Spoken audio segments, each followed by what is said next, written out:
Hari ini kita akan menyelami kisah yang penuh makna, namun juga menyisakan rasa haru. Kisah tentang akhir hidup Soekarno atau yang akrab kita panggil Bung Karno, Bapak Proklamator dan Presiden pertama Republik Indonesia. Sosok yang begitu karismatik, penuh semangat dan menjadi simbol perjuangan bangsa. Namun di balik gemerlap perjuangannya, akhir hidupnya justru dipenuhi kesepian, pengasingan dan dikucilkan. Di sepanjang hidupnya, dia selalu dipenuhi perjuangan saat muda melawan musuh yang menjajah bangsa, dan di usia senja, bahkan di detik-detik akhir hidupnya, dia masih berjuang melawan sakit parah yang menjajah tubuhnya. Siapkan hati dan pikiran kalian, kita akan mulai ceritanya. Dan menu utama kedai misteri hari ini adalah kisah mengharukan Bung Karno menjelang akhir hidupnya.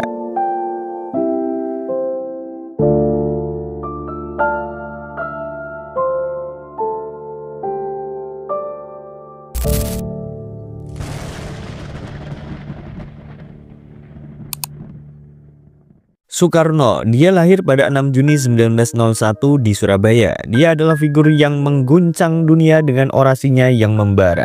Ia memimpin Indonesia menuju kemerdekaan, mencetuskan Pancasila dan menjadi tuan rumah Konferensi Asia Afrika yang mendunia. Tapi di penghujung hidupnya, nasib membawanya ke fase yang jauh dari sorotan publik. Semua berawal dari gejolak politik di pertengahan 1960-an ketika Indonesia berada di ujung tanduk setelah peristiwa tragis Gestapo atau G30S pada tanggal 30 September 1965. Peristiwa G30S menjadi titik balik dalam kehidupan politik Soekarno. Kudeta yang gagal ini menewaskan 6 jenderal Angkatan Darat, memicu kekacauan yang besar. Banyak pihak menuduh Partai Komunis Indonesia atau PKI sebagai dalangnya, dan sayangnya Soekarno juga terseret dalam tuduhan. Meski tidak ada bukti kuat bahwa ia terlibat, posisinya sebagai presiden mulai goyah. Angkatan bersenjata, terutama Angkatan Darat di bawah Mayor Jenderal Soeharto, mulai mempertanyakan kepemimpinannya. Pada Maret 1966, Soekarno dipaksa menandatangani Surat Perintah 11 Maret atau yang dikenal sebagai Super Semar. Surat ini memberikan wewenang kepada Soeharto untuk mengambil tindakan demi mengembalikan keamanan dan ketertiban. Namun, Super Semar justru menjadi awal dari akhir kekuasaan Soekarno. Soeharto dengan cerdas dan sistematis mulai mengambil alih kendali. Ia membubarkan PKI, menangkap pejabat yang dianggap pro Soekarno, dan membersihkan institusi dari pendukung Bung Karno. Pada 22 Juni 1966, Soekarno berusaha mempertahankan posisinya dengan menyampaikan pidato Nawaksara di depan MPRS. Dalam pidato ini, ia membela demokrasi terpimpin dan visinya untuk Indonesia. Tapi MPRS yang sudah didominasi oleh faksi anti Soekarno menolak pidatonya. Ia diminta melengkapi pidato tersebut, dan pada 10 Januari 1967 ia membacakan pelengkap Nawaksara. Lagi-lagi pidato ini ditolak. Tekanan politik semakin berat. Puncaknya terjadi pada 20 Februari 1967. Di Istana Merdeka, Soekarno menandatangani surat penyerahan kekuasaan eksekutif kepada Soeharto. Meski ia masih tetap menjadi presiden secara simbolis, namun hanya sebulan kemudian, pada 12 Maret 1967, MPRS secara resmi mencabut gelar presiden seumur hidup Soekarno dan mengangkat Soeharto sebagai pejabat presiden. Soekarno yang pernah menjadi simbol kemerdekaan, kini kehilangan kekuasaan dan kebebasannya.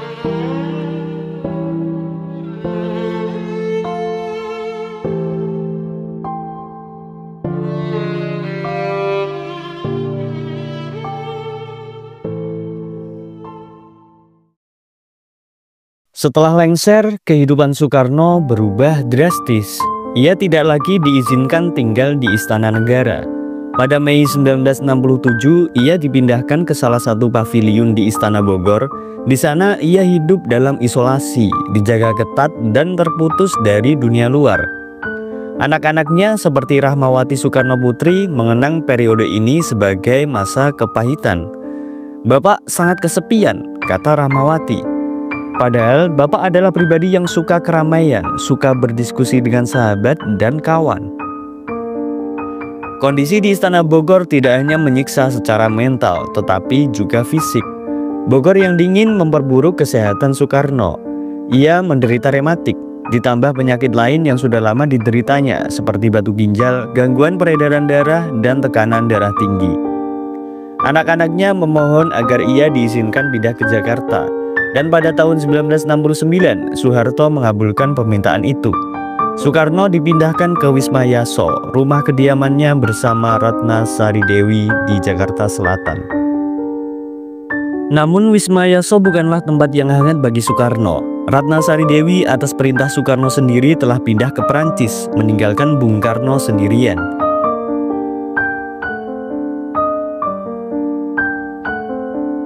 Ali Sadikin, mantan Gubernur DKI Jakarta, pernah berkunjung ke Wisma Yaso dan terkejut melihat kondisinya. Dia mengatakan bahwa keadaan tempat tinggal itu kotor, bahkan kotor sekali. Debu ada di mana-mana dan kebunnya tidak terurus. Padahal Bung Karno sangat mencintai kebersihan dan keindahan. Di Wisma Yaso, Soekarno hidup sebagai tahanan rumah. Ia dijaga ketat oleh aparat Kopkamtib dan keluarganya hanya boleh menjenguk dengan izin khusus serta waktu yang sangat terbatas. Ia bahkan sempat diinterogasi terkait dugaan keterlibatannya dalam G30S, meski dalam kondisi kesehatan yang terus memburuk. Menurut Mahar Marjono, dokter kepresidenan yang merawatnya, Soekarno mulai menunjukkan tanda-tanda depresi. Ia sering duduk termenung, kadang berbicara sendiri, memorinya berubah dan kesehatannya terus menurun. Pada awal 1970, kesehatan Soekarno semakin kritis. Ginjal kanannya sudah tidak berfungsi, sementara ginjal kirinya hanya bekerja 25%. Ia juga menderita gangguan peredaran darah otak, jantung, dan tekanan darah tinggi.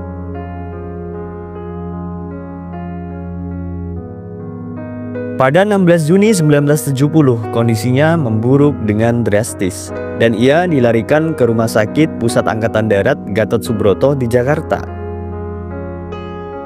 Di sanalah hari demi hari kesadarannya semakin menurun.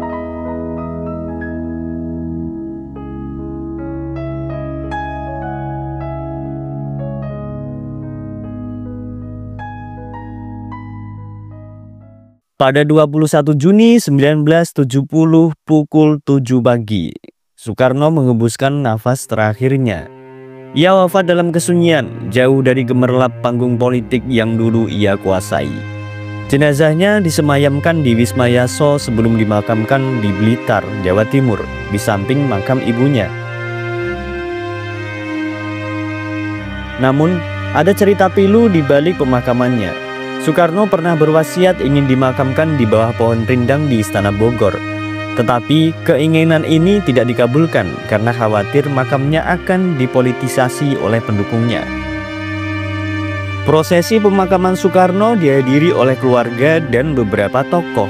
Menariknya, sholat jenazahnya dipimpin oleh Buya Hamka, ulama besar yang pernah dipenjara oleh Soekarno karena kritiknya terhadap pemerintahan. Dalam sikap penuh keikhlasan, Buya Hamka menunjukkan besarnya hati seorang ulama.